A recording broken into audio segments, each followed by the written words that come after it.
En l'an de grâce 1700, au cœur d'un Paris brumeux, vivait un horloger de grand talent, mais à l'âme tourmentée, maître Gaspard.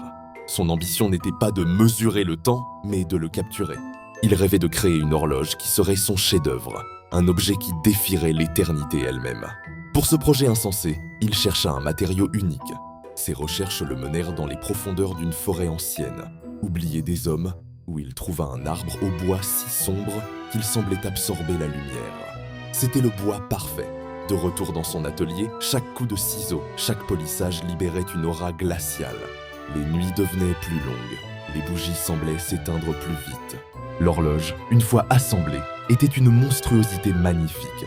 Son cadran était dépourvu de chiffres, orné de symboles inconnus qui ondulaient lentement.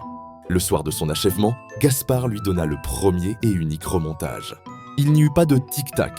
Un silence profond tomba sur l'atelier, un silence qui semblait tout avaler.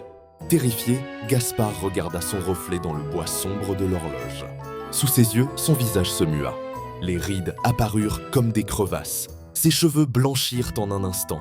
Sa jeunesse fut aspirée sous ses yeux horrifiés.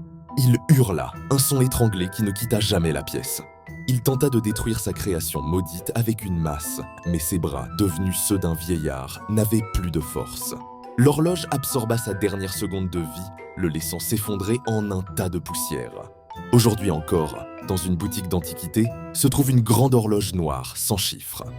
Elle ne fait aucun bruit, mais parfois, un visiteur attentif peut y voir un reflet qui n'est pas le sien.